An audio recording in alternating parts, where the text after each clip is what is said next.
My name is Emily Hartnett, and I'm with the Valley Organic Growers Association. And happy to have this online info session with Matt Springer from Gray Owl Garden and Peonia and Hallie Winstead with ClearPath Organic, helping us talk about organic certification today. We have a lot of cool events coming up. You can check out our website, our events website, and we always have things coming up there, and it's always to support our local farmers. So thanks to people who are here and who will be joining us, and people watching the recording as well, for being here. And yeah, Matt and Hallie, if you want to introduce yourselves, that'd be great. Well, hello, I'm Matt Springer. Uh, I, as Emily said, run Gray Owl Garden here in Peonia, Colorado. Um, and I've been working in organic agriculture for quite a while. Certified organic myself, and yeah, here to share a few of my thoughts on on organic cert. Cool. And I'm Hallie Winstead.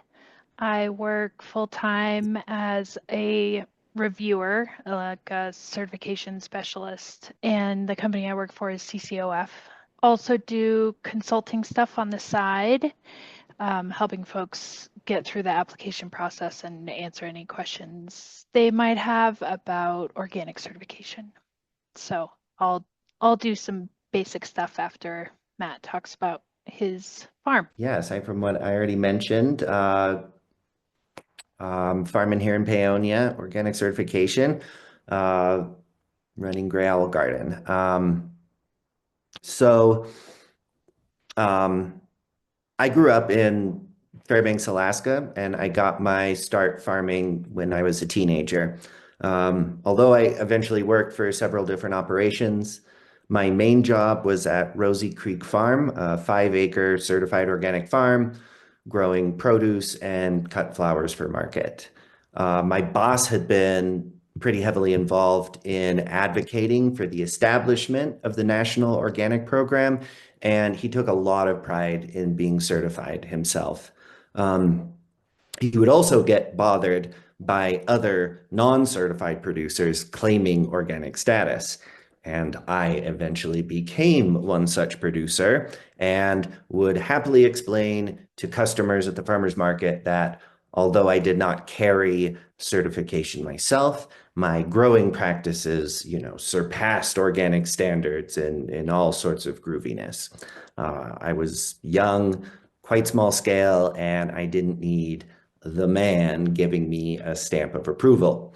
Um, Fast forward a couple of decades, I've moved to Colorado, I'm establishing a new farm, and I am gung-ho on getting my organic certification. What changed? My market.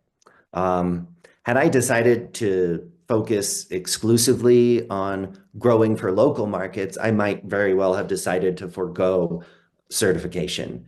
Paonia and the surrounding area is home to many great farms. I believe the North Fork Valley has the highest concentration of organic farms in the state and one of the largest concentrations in the whole country. However, many local farms are not certified and nonetheless have stellar reputations.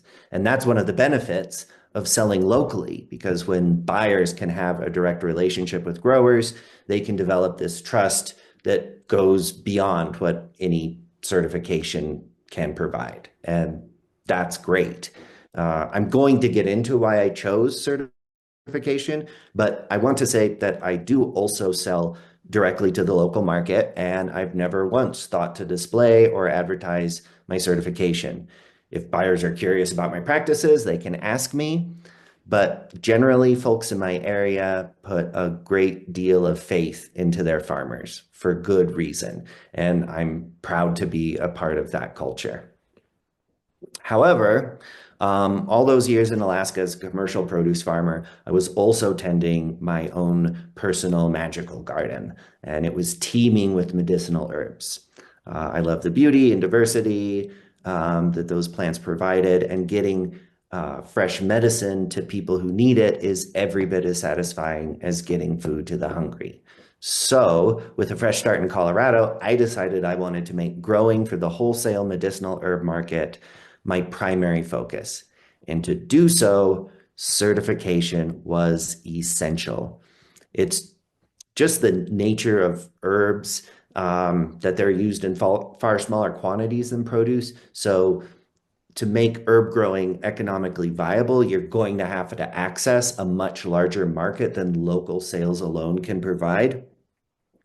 And the further away from the buyer you become, the more a certification takes the place of that direct relationship that you can build on trust. So also, herbal medicine is just that. It's medicine. Most of us try to eat mostly organic, but with so many opportunities to eat, it's hard to be 100%. However, when you're only buying a handful of herbal products every year, it's much easier to stay committed to that organic standard. And if you're choosing a product intended to bring you back to a state of good health, it makes sense to be discerning. So organic certification has become a bare minimum for accessing the wholesale medicinal market. Yes, consistency and quality are also key, but without certification, even the highest quality herbs are going to be difficult to move. For the most part, the culture of medicinal herbs is the culture of organic standards. So I got my organic certification through Oregon Tilth in my first year, and here I am 3 years later. I've been able to sell to herbalists, apothecaries, product makers, and herb schools. And even though I sell outside of the North Fork Valley, I'm happy to say that 95%, probably much more, my customers are all still based in Colorado. And after these 3 years of establishing relationships and demonstrating the quality of my herbs, I'm now able to take on contract growing as my main focus in the years ahead. Don't get me wrong, I still enjoy attending the local Paonia Farmers Market as a vendor in the winter months, but market chasing was never my aim, and I am so grateful to have the opportunity to grow on contract. So that's how organic certification got me into the medicinal herb market, and how certification can provide a baseline of trust when selling to buyers who you don't have those strong personal relationships with. And so now I'd like to mention some of the other benefits that come with organic certification that can apply to any type of operation. Yes, organic certification requires fairly detailed record keeping. Seed sources, planting and harvest dates, inputs, yields, sales records. The kind of records that are super helpful to have as any farmer, but easy to overlook without a certifier requiring them. The record keeping you have to maintain for certification is the same record keeping that's going to make you a better farmer, and you really should be doing it anyway. But like I said, it's so easy to not do so without it being a requirement. For me, organic certification has forced me into learning better discipline and time management to become a good record keeper. Now, to be fair, I still have a lot of room to improve, but as long as my certifiers see that consistent improvement and effort, they're more understanding when I struggle with certain aspects of the certification process. I can only speak for Oregon Tilth as certifiers, but it's clear that they see their work as supporting farmers to become better more than seeking out and punishing imperfections. These tend to be really good people who care a lot about the work that they do. And yes, there are forms to fill out and bureaucracies to navigate, which have also been essential skills for me to learn. Learning the ropes of organic certification will also help you develop the skills that you're going to need to apply for loans or grants or other sources of support and funding. Do you want an NRCS high tunnel or irrigation system? Do you want a sustainable agricultural research and education grant? Do you want specialty crop marketing assistance? Want a zero interest loan from a local lending organization? Then you need to know how to keep records and fill out forms. Even in the best case scenarios, farming is damn hard to make work. I can't imagine keeping afloat without being able to access these support programs, both public and private. If you're already participating in these types of programs, organic certification should come fairly easy. If you're just starting out, certification can prepare you to navigate these programs. And finally, yes, it does cost money to get an organic certification. Until very recently, the USDA was running the organic certification cost share program, which reimbursed growers up to 75% or $750 of the costs related to certification. And for my first couple of years, that accounted for the majority of what I spent on certification, and it still covered close to half my costs this year. Now, this specific program might not be available in the coming years, but you can also weigh the costs of certification against, that ability to access other markets and the premium that you can get for the crops that you are producing. So to conclude, even though you can definitely run a successful farm without certification, having organic certification can open new markets. It can help you become a better and more organized farmer and teach you how to work within this world of public and private support programs that are out there available for farmers. So that's my story and my thoughts. Thank you very much. Wonderful. Thank you. This is a very intro. I just wanted to cover some of the basics on like how to get started in organic. And so this will do that. All right. This is me. I do organic certification. I'm gonna talk about requirements, records, and first steps for getting certified. Farmland eligibility for farmers, as opposed to what organic certification calls handlers or livestock producers, ranchers. For farmers, one of the biggest kind of barriers to entry, in addition to the paperwork stuff, is land history. It's one of the main things that you'll use to determine whether you're eligible for certification. And so land is eligible for USDA organic certification when it's been free of prohibited materials for 3 years, and records have to show that. And those records are variable and can be a wide variety of things. Prohibited materials is a whole topic unto itself, but it's anything that is synthetic and not included on what we call the national list, which is a portion of the regulation, or one of the very few natural materials like arsenic and strychnine that are prohibited on the national list. Most things that are mined or plant or animal materials are not prohibited. So there's a lot of stuff that is available out there that is not prohibited. These are some examples of how I've seen farmers demonstrate that their land is eligible for organic certification. Field note, it doesn't have to be super technical or high tech. I've seen field notes, photos of the labels or containers that the materials came in, material receipts, signed affidavits. For a lot of folks that bring land into certification that's been either fallow or unfarmed or left alone for a while, it's a statement that is signed, which can be an affidavit, counts for that sort of record.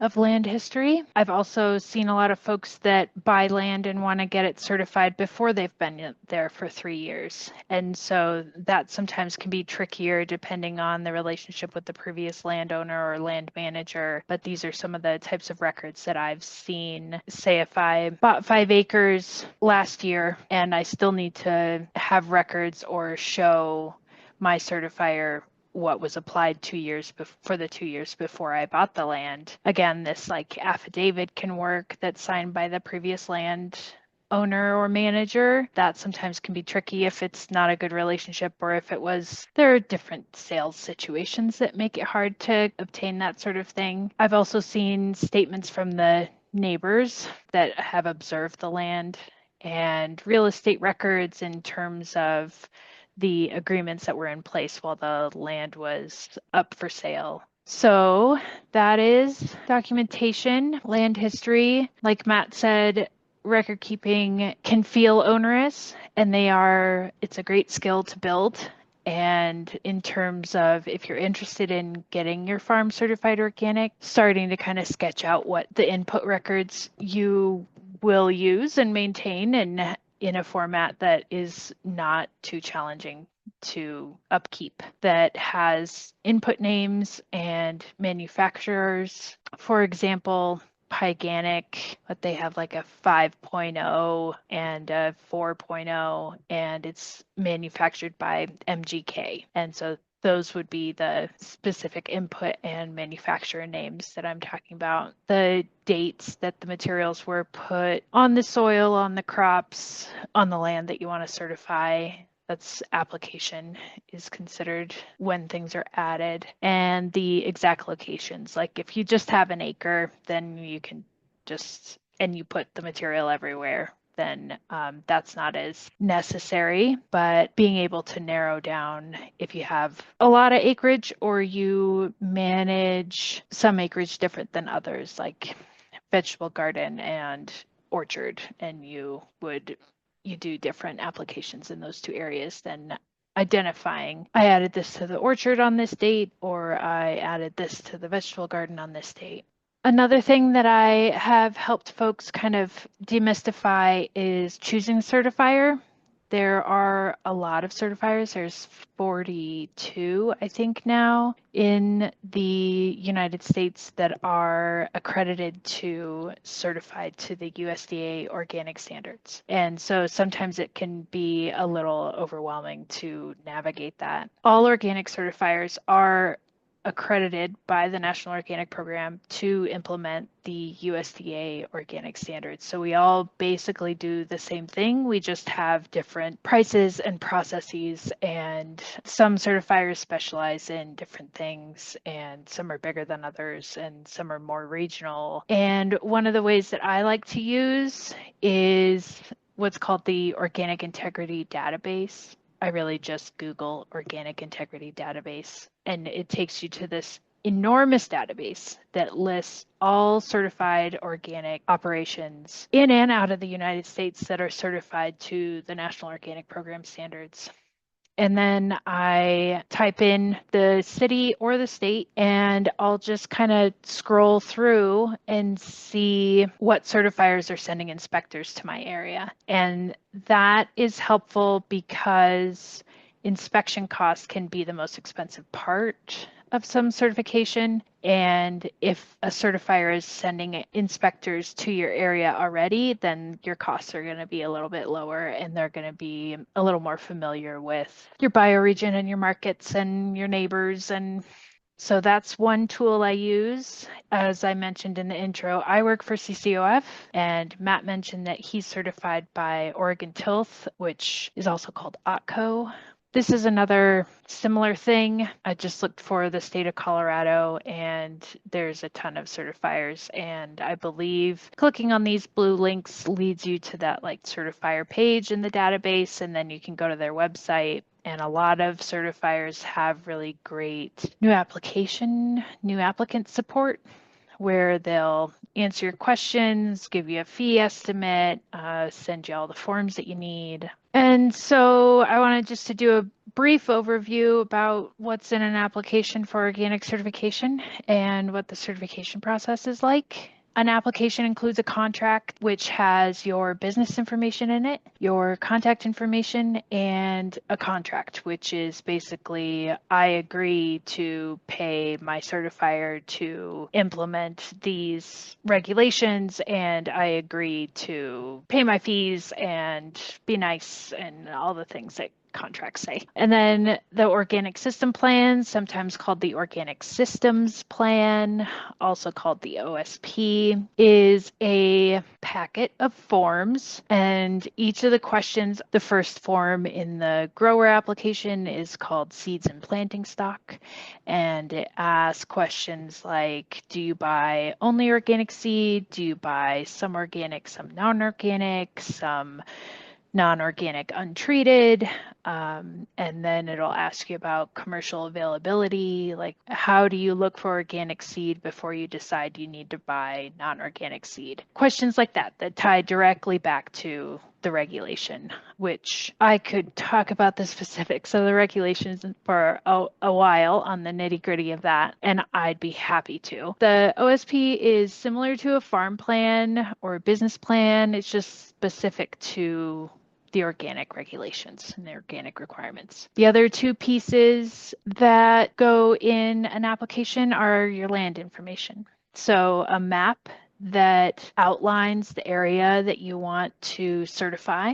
That outlined area is called your parcel boundaries or your site boundaries. Your certification will be for all the activity, land, crops that happens within the polygon, square, circle that you define as the area you want to certify. There will be an application for the land that'll be how many acres is it, what's the address, what kind of crops do you want to grow, what's the acreage or square footage of those sort of crops, and then ask a lot of this land history information in terms of how long have you managed it, what have you applied in the last 3 years, do you know what the last prohibited material was? Roundup was applied in December 2021. Doing the math, I would know that that land would be eligible. And labels. Labels will also be asked for in the organic system plan, but I usually like to call them out because they're squirrely. There are some really specific labeling requirements in terms of there's a statement, certified organic by, and then your certifiers, and that has to be below your business information, and there's specific requirements on the USDA seal if you want to use that, what colors it can be in. That can get pretty specific, and for folks that send labels to a designer and print in large quantities for labels that they want to use moving forward, that can be an important piece to have in mind. I also see a lot of labels that folks just print at home on sticker paper, and those are a lot easier to edit if they need to be edited. That would be the entirety of a application for farmland and to be an organic grower. The certification cycle for like a new application, you'll complete your application, you'll send it in to the certifier of your choosing, they will review it and send you a letter, or usually it's a PDF attached to an email sort of letter that asks any questions that they need to get answers to before they can technically accept your application. After you'll then respond to those questions, and when the certifier accepts your application, you'll be sent to inspection. An inspector will come out and you guys will do a field walk, and you'll look through your OSP and they'll make sure that what it describes is what they're observing, and talk about how you keep records and how you deal with different sorts of management stuff on your operation. That inspector will then write a report that then goes back to your certifier, to someone like me, who will review it and again ask you any questions that they have to clarify anything, and then they'll issue a certificate. That happens every year.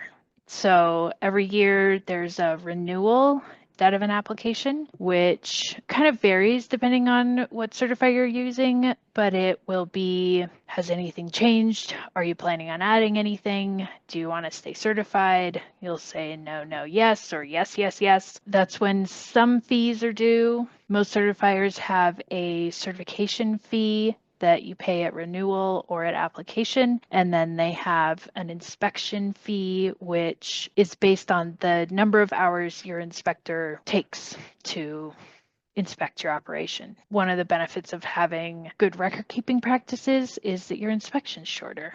So it costs less. So that's the cycle. It happens every year. You get an inspection every year, pay fees every year, chat with your certifier every year. Those are the basics of certification. This is my contact information. That's my bit. Awesome. Thanks, Hallie. And thank you, Matt. That's great to hear about kind of demystifying the whole process. And yeah, thanks, Hallie. That's great that you're available locally here in North Fork Valley to help people.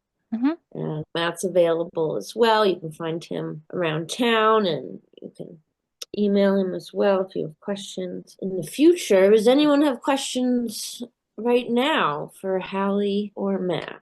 Hello, this is Lloyd Nelson. I just had a question regarding certified farms in Delta County and in Colorado. Do you have numbers of certified organic farms here locally in Delta County and maybe even in the region? Do we have? I know we maybe have a few, but I was just curious.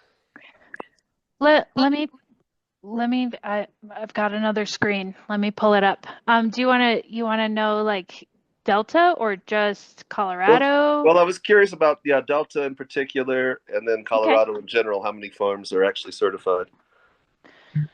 In Delta City proper, like that their address is Delta, there's 4. Okay.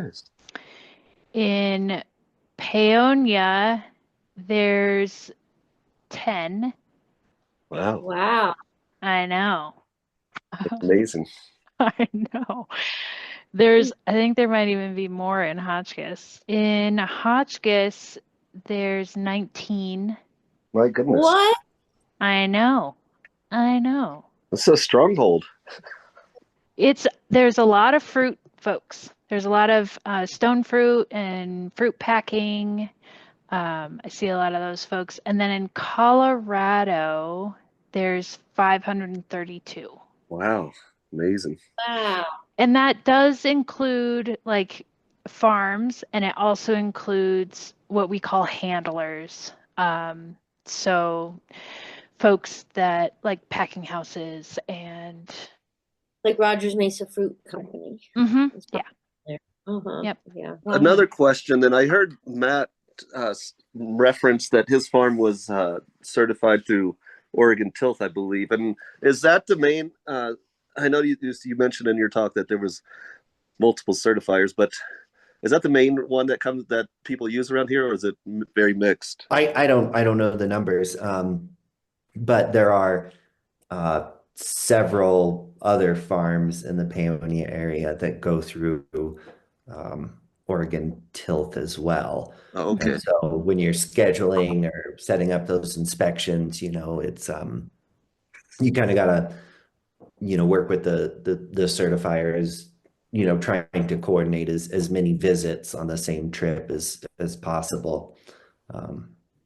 Yes. I don't know how many, but there are others. Okay, that's good to know. The other ones that I'm seeing are the Colorado Department of Agriculture. I think because they're a state-based program, they only certify people in Colorado.